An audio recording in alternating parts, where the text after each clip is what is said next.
Father, and of the Son, and of the Holy Spirit. Amen. The Lord be with you.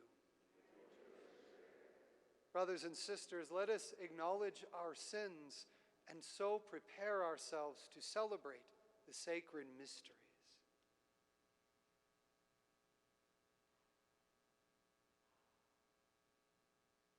I confess to Almighty God and to you, my brothers and sisters, that I have greatly sinned in my thoughts and in my words, in what I have done and in what I have failed to do, through my most grievous fault. Therefore I ask Blessed Mary, ever Virgin, all the angels and saints, and you, my brothers and sisters, to pray for me to the Lord our God. May Almighty God have mercy on us, forgive us our sins, and bring us to everlasting life. Lord, have mercy. Christ, have mercy. Lord, have mercy. Let us pray. Prompt our actions with your inspiration, we pray, O Lord, and further them with your constant help, that all we do may always begin from you, and by you be brought to completion. Through our Lord Jesus Christ, your Son, who lives and reigns with you in the unity of the Holy Spirit, God forever and ever. Amen.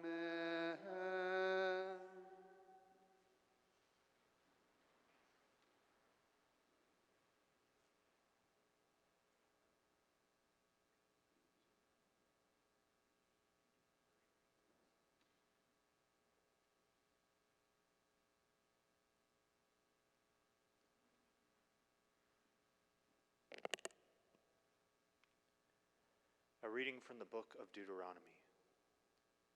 Moses said to the people, "Today I have set before you life and prosperity, death and doom.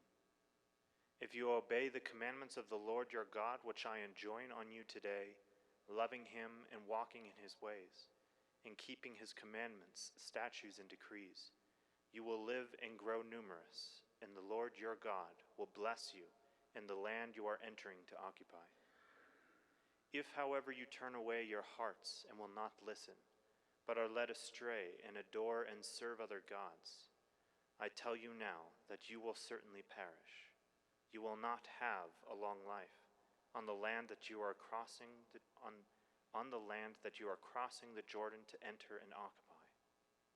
I call heaven and earth today to witness against you. I have set before you life and death, the blessing and the curse. Choose life, then, that you and your descendants may live by loving the Lord your God, hence his voice, and holding fast to him. For that will mean life for you, a long life for you to live on the land that the Lord swore he would give you to your fathers, Abraham, Isaac, and Jacob." The word of the Lord.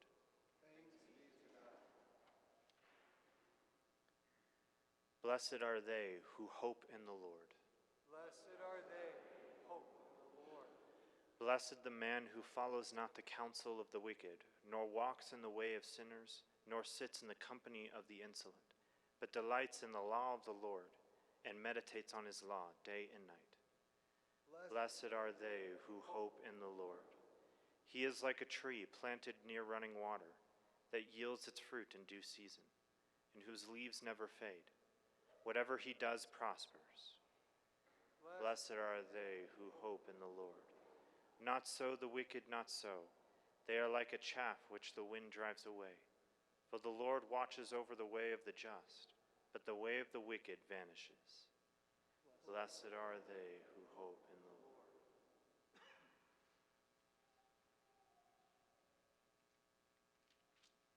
Praise to you, Lord Jesus Christ, King of endless glory. Praise to you, Lord, in the heart of your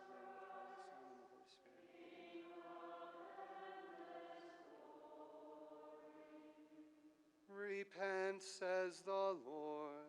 The kingdom of heaven is at hand.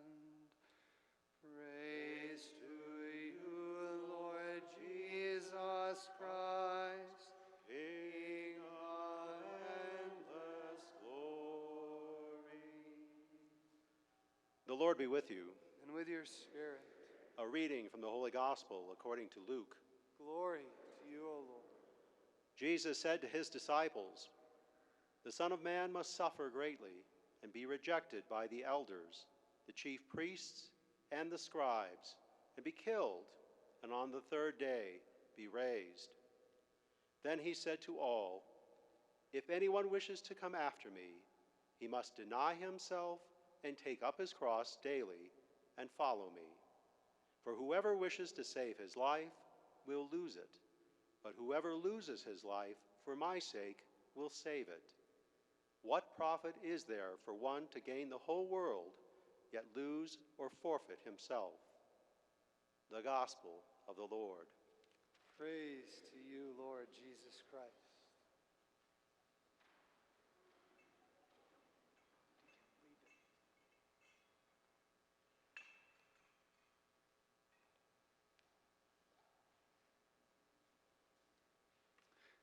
Before I dive into my homily, which will be focused on the readings of the Mass today and not on the talk, the reflection that I'll give during the Holy Hour will be kind of a separate train of thought for the next 5 tonight and the next 4 Thursdays. It'll kind of build on itself. The homilies will be separate, which I'll dive into in a minute. I wanted to explain, at least on this first one, the transition between Mass into adoration, because it always throws everybody off. So I figured let's do a little housekeeping and explain to you how it works. There's this really beautiful, it kind of blends together. So following the distribution of Holy Communion, I'll come back and I'll purify all the vessels as normal. And then after I'm done with the purification, we'll bring out the monstrance and the Luna. We'll place Jesus in the monstrance. And then I'll sing the O Salutaris and incense the Blessed Sacrament.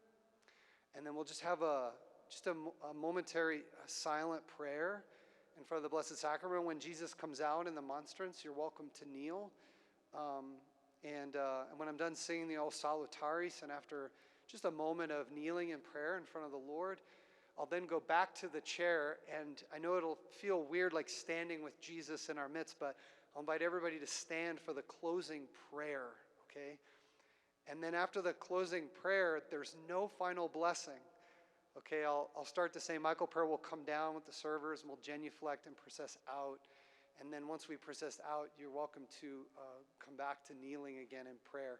The final blessing comes from Jesus, the benediction at the end of the Holy Hour, okay? That's why there's no blessing that's given there. It comes at the end of the Holy Hour. Hopefully that's clearer than mud. Okay. Now on to my homily. Thanks for entertaining my little housekeeping. Our first reading today, actually there's this beautiful theme that kind of runs through our readings. Our first reading is kind of like, it's a part of Moses' final words to the Israelites before they enter into the Promised Land. And the theme from this speech that Moses gives to the people is that the invitation from God to choose what brings them life, right? And Moses didn't know at the time the fulfillment of where true life comes from. What he knew is what preserves life. So he asks them, invites them to be faithful to the law, okay? Keeping the commandments, statutes, and decrees. That's essentially the law, okay? Moses is saying if you desire for God to remain with you and to give you life, choose to be faithful to the law. Now, the law is not the source of life, but it was given to the Israelites to preserve their relationship with God, right? Sometimes we think of the law very negatively, but it's actually a positive thing. God gives the law so that they can stay in communion with him, right? God kind of lays out areas where he wants his people to stay away from and avoid, kind of like boundary lines, so to speak, so that they can always stay in communion with him. So the law was not meant to be a restrictive thing. It was meant to be a freeing thing. Like if we follow the law, we're free to be close and to stay close with the Lord, okay? And the Lord is the one who gives life, right? That's the choice for life, is the choice to stay in communion with God. Now this translates really well into our gospel. We have to dig a little bit to see this, but what is the source of all life? The law is not the source of life. The law keeps us close to the source of life. And the source of life is the cross. All grace that comes to us comes from the cross. Right? The cross is the new tree of life. That's why these two passages are paired up with Psalm 1. Psalm 1 is kind of one of the introductory psalms. Psalms 1 and 2 are more about an introductory chapter to the Psalter. And Psalm 1 in particular brings up themes of the garden from Genesis, which we're going to talk about, you're going to hear about later tonight. The garden, it's the second stanza, if you have your Magnificat or something to follow along. It says, "He is like a tree planted near running water that yields its fruit in due season and whose leaves never fade." The psalmist is bringing up images of Genesis. He's bringing up images of creation, the rivers in creation, the tree of life that stood at the center of the garden, right? And this connects to the cross because the cross is now the new tree of life. Remember, the tree of life in the Old Testament was the tree from which Adam and Eve took the fruit from, right? Remember, they took it and they ate it. They broke the law, and they took it and they ate it. Whereas Jesus on the cross restores the tree of life. Right? Jesus offers himself as a sacrifice on the wood of the cross, the new tree. And instead of taking from the fruit, Jesus gives his life as the fruit from the new tree of life. Right? It's really beautiful. In fact, some theologians have speculated that the cross was made from the tree in the garden. Now, we'll never know that, but it's a really cool idea if you think about it, you know. It's a really neat idea. I want it to be true, right? But even if it's not, it's true in its essence that the cross is now the new tree of life. And this tree of life, we receive the fruits from it. And what does the source of life from the cross? What are the fruits? What are the fruits of the cross? Well, it recreates us. Right? The New Testament is a story of Jesus recreating his people. It's more than just a mere restoration of what has happened in the past and what we've lost in the past, but there's a new recreation that happens to us. That's the grace that flows from the cross. It seeks to recreate us. Sometimes when we think about grace, we think about it in terms of perfecting our human nature. You know, like I receive grace and it perfects my human imperfections. That's what it's meant to do. It's meant to make me more human. And don't get me wrong, that is true. I'm not saying that's not true, but there's something more that the grace of the cross wants to do in our life than just perfect our imperfections. The grace from the cross wants to recreate us. C.S. Lewis talks about this in Mere Christianity. He gives an example. It's kind of a funny one, a silly one, but I think it drives home the point. He says, imagine if horses could receive grace, okay? And be entertained by me for a moment, okay? Imagine if horses could receive grace. He says, if we think about it in terms of just the perfection of imperfections, then we'll think about grace affecting the horse in this way. It'll make the horse run faster, and it'll make the horse jump higher, because that's what horses do. They run and they jump, right? He says, but that's not the fullness of the grace that comes from the cross. The fullness of the grace of the cross would be better described as, instead of just helping the horse run faster and jump higher, the grace of the cross gives the horse wings, right? It almost changes it into a new creature. Grace changes our creatureliness. We receive a new nature, right? We become new things in Jesus, right? That's the fulfillment of the cross. That's the fruit that the cross seeks to bear in our life. It seeks to go beyond just making us run faster and jump higher, or fill in whatever gaps you want there, right? It seeks to make us, recreate us anew, right? And so why bring this up on the immediately after Ash Wednesday? Why this theme to kick off Lent? Well, let me just propose something to pray about. So all of us have different Lenten penances or spiritual practices or fasting or almsgiving or something that we've chosen to do during Lent. And to some degree, we want to be better humans because of it, right? And that makes sense, right? We want to be better humans. We want to be more in control of ourselves. We want to have greater self-control. That's why we're giving up chocolate, or coffee or whatever.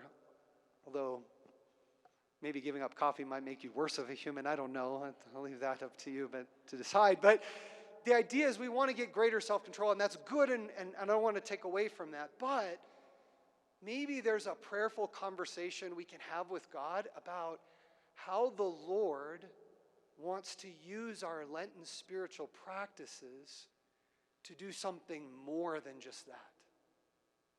Maybe there's something in our life or in our heart that Jesus wants to completely recreate, right?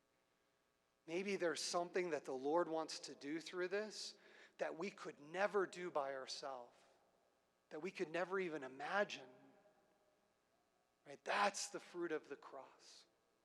So let's bring that to him today. Let's open our hearts up to that and say, Lord, I give you this. This is what I've set out to do. But Lord, I open the door for you to use this to recreate something in my life, if that's what you desire to do.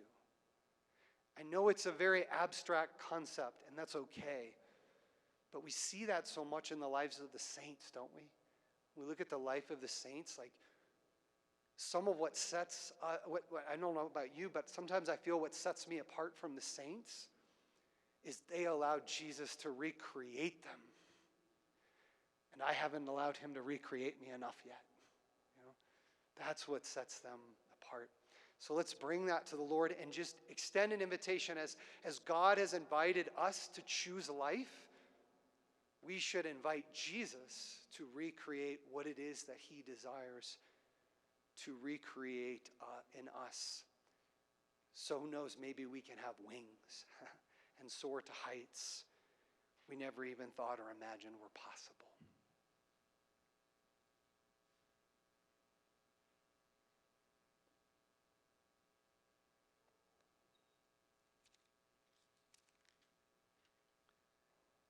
And as one family in Christ, let us now stand and offer our prayers and our petitions to our loving Father in heaven.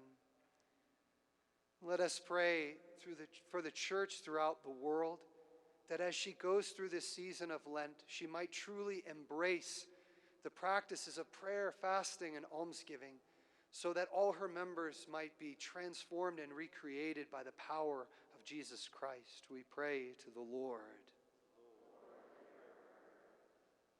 We pray for an end to violence in the world, especially the violence going on between Russia and Ukraine. We pray to the Lord. We pray that our culture of death might be transformed into a culture of life, that we might choose life and say yes to the gift of life in all its stages. We pray to the Lord. We pray through these evenings of restoration that Christ might bring restoration to our soul during this Lenten season. We pray to the Lord. We pray that God will choose more young men from our families, our parish, our school, and our Newman Center, and more young women from our families, our parish, our school, and our Newman Center to serve in the beautiful vocations of the priesthood and the consecrated life. We pray to the Lord. And we pray for the many special intentions that lie in the silence of our hearts that we bring to this Mass to offer to our Father in heaven. We pray to the Lord. And we pray for the repose of the souls of the faithful departed, that through the mercy of God they might be resting in peace. And we pray for those who will die this night, that they might be welcomed into God's eternal kingdom. We pray to the Lord. Heavenly Father, as always, we come before you as your humble servants. We ask you to hear and answer our prayers according to your will, because we ask them through your Son, Jesus Christ, our Lord. Amen.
Blessed are you, Lord God of all creation, for through your goodness we have received the bread we offer you, fruit of the earth and work of human hands. It will become for us the bread of life. Blessed be God forever. Blessed are you, Lord God of all creation, for through your goodness we have received the wine we offer you, fruit of the vine and work of human hands. It will become our spiritual drink. Blessed be God forever.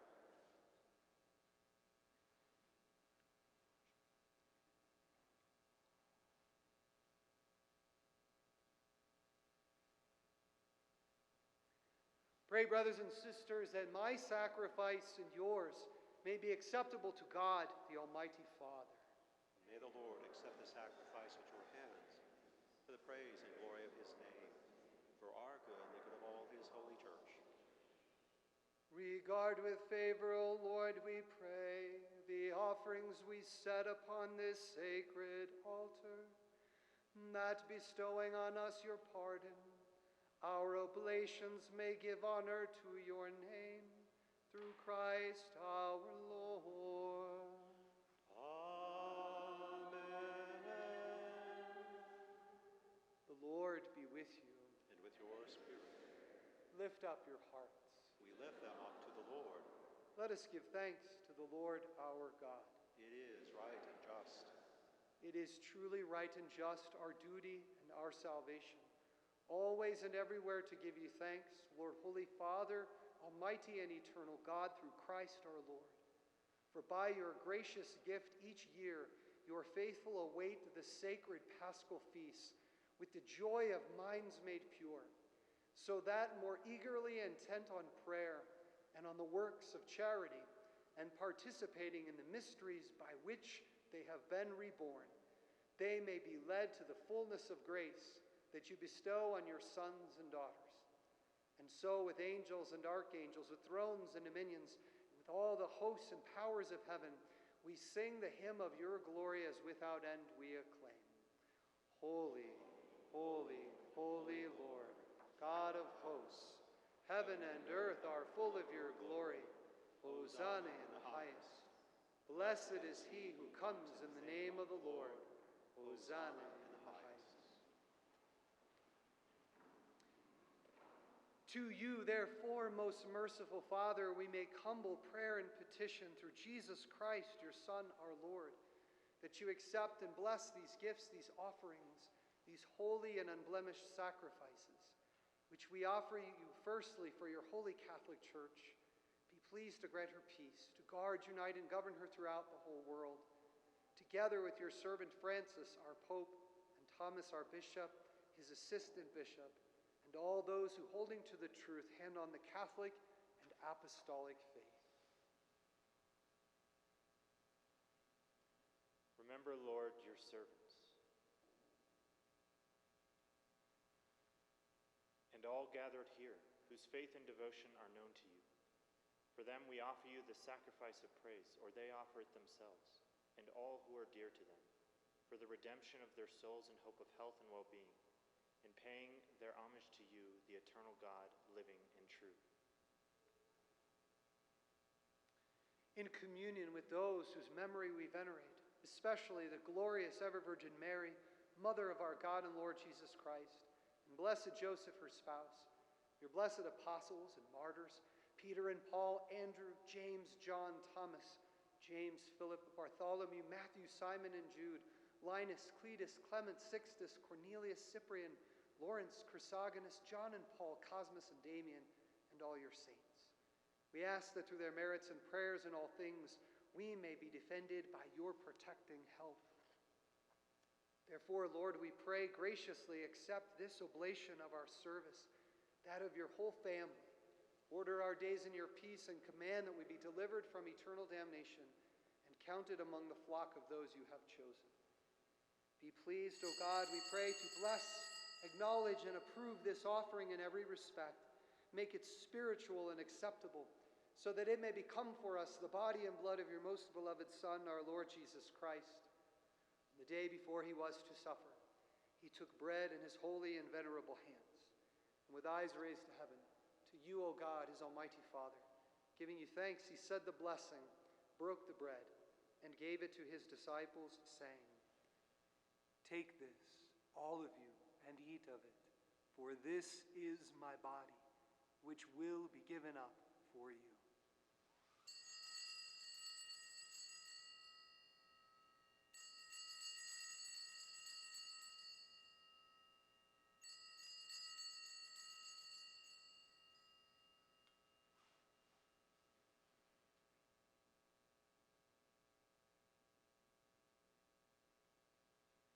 In a similar way, when supper was ended, he took this precious chalice in his holy and venerable hands. And once more, giving you thanks, he said the blessing and gave the chalice to his disciples, saying, "Take this, all of you, and drink from it, for this is the chalice of my blood, the blood of the new and eternal covenant, which will be poured out for you and for many for the forgiveness of sins. Do this in memory of me."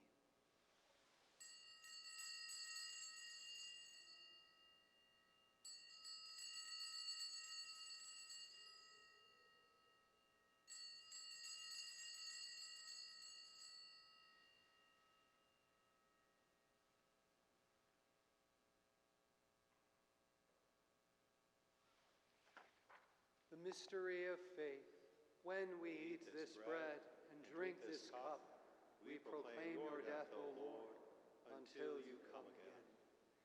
Therefore, O Lord, as we celebrate the memorial of the Blessed Passion, the resurrection from the dead, and the glorious ascension into heaven of Christ, your Son, our Lord, we, your servants and your holy people, offer to your glorious majesty, from the gifts that you have given us, this pure victim, this holy victim, this spotless victim, the holy bread of eternal life and the chalice of everlasting salvation. Be pleased to look upon these offerings with a serene and kindly countenance, and to accept them as once you were pleased to accept the gifts of your servant Abel the just, the sacrifice of Abraham, our father in faith, and the offering of your high priest Melchizedek, a holy sacrifice, a spotless victim. In humble prayer we ask you, Almighty God, command that these gifts be borne by the hands of your holy angel to your altar on high, in the sight of your divine majesty, so that all of us who through this participation at the altar receive the most holy body and blood of your Son may be filled with every grace and heavenly blessing. Remember also, Lord, your servants who have gone before us with the sign of faith and rest in the sleep of peace. Grant them, O Lord, we pray, and all who sleep in Christ, a place of refreshment, light, and peace. To us also, your servants, who those sinners, hope in your abundant mercies, graciously grant some share and fellowship with your holy apostles and martyrs, with John the Baptist, Stephen, Matthias, Barnabas, Ignatius, Alexander, Marcellinus, Peter, Felicity, Perpetua, Agatha, Lucy, Agnes, Cecilia, Anastasia, and all your saints. Admit us, we beseech you, into their company, not weighing our merits, but granting us your pardon, through Christ our Lord. Through whom you continue to make all these good things, O Lord. You sanctify them, fill them with life, bless them, and bestow them upon us. Through him and with him and in him, O God, Almighty Father, in the unity of the Holy Spirit, all glory and honor is yours forever and ever.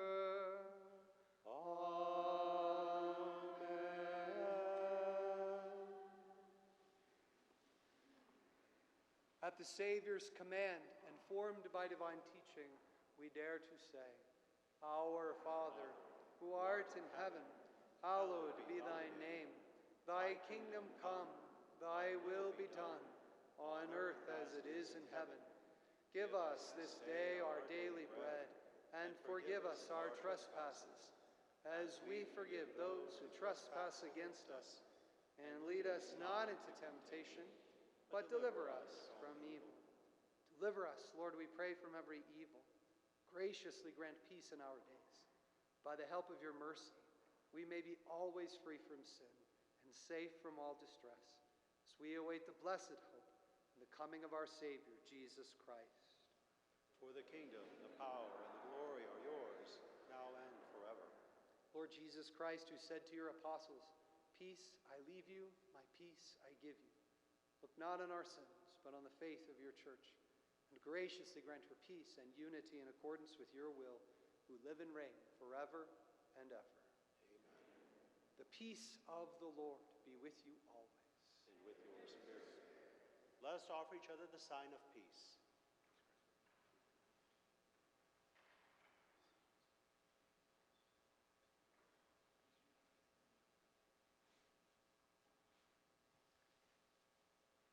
Lamb of God, you take away the sins of the world.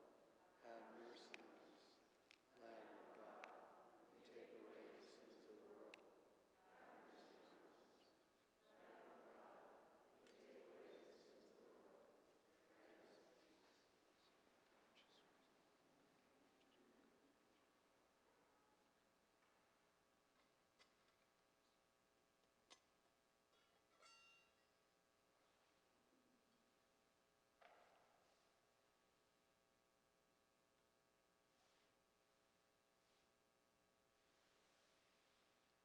Behold the Lamb of God.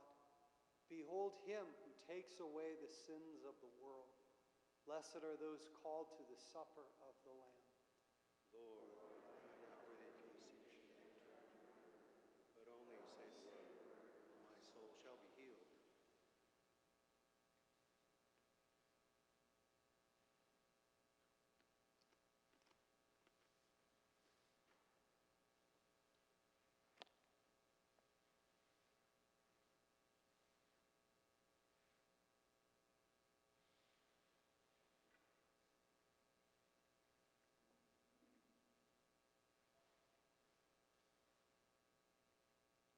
Create a pure heart for me, O God. Renew a steadfast spirit within me.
angelorum, Ave Domina angelorum,